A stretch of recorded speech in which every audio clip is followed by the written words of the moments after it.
சைனாவுக்கு மேலே, ரஷ்யாவுக்கு மேலே, அமெரிக்காவுக்கு மேலே, இப்படி புரிஞ்சுங்களா உங்களுக்கு? அப்போ நமக்கு மேலே எது இருக்குதோ அதுக்கு மேலே நம்ம வரணுங்கிற முயற்சி. திரு சீமான் படக்குன்னு டிஎம்கே விட்டுட்டு விஜய் மேலே போகும்போது விஜய் நம்மளை முந்திட்டாருன்னு சீமானே ஒத்துக்கிட்டாரான்னு யோசிக்கிறது. உங்களுக்கு ஆக்சுவலாக பார்த்தீங்கன்னா சீமானுக்கு வந்து விஜய் எதிரியாக இருக்கக்கூடாது. முத நாள் வந்து கேலி பண்ணார் மதுரை விக்கிரவாண்டி மாநாட்டில். நாங்கள்லாம் சத்தமாக கத்தி வந்து கூப்பாடு போட்டு அரசியல் பண்ண மாட்டோம்னாரு. யாரும் சொன்னாருங்கிற பார்த்தோம். அப்புறம் தேசியம், தமிழ்நாடு, அதெல்லாம் அது சொல்லி அவர் வந்து விமர்சித்தார். அதோடு முடிஞ்சு. இவர் வந்து மறுநாள் வந்து அணில் குறுக்கு ஓடிட்டு இருக்குனார், முடிஞ்சு வச்சுக்காரு. இன்னைக்கு வந்து போராடம் பூரா நீங்கள் அவர் விமர்சிக்கிறதுக்கான காரணம் எனக்கு புரியல. உங்களுடைய எதிரி அவர் கிடையாது.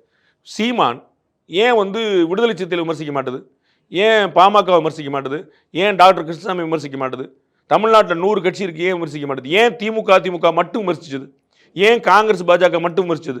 அகில இந்திய 2 கட்சி, மாநில 2 கட்சி, இவங்க தான் உங்களுக்கு எதிரின்னு வச்சிருந்தீங்க. இப்போ திடீர்னு அந்த 4 பேர் விட்டுட்டீங்க, 5வது அவர் பேசிட்டு இருக்கீங்க. அப்போ உங்களுக்கு ஒரு அச்சம் வந்துருச்சா நம்மளோட முந்திருவாரோ அப்படின்னு? இல்ல வேற ஏதாவது அஜெண்டாவா? இந்த பண்டிகை காலத்தை அடையார் ஆனந்த பவன் இனிப்புகளுடன் கொண்டாடி மகிழுங்கள்.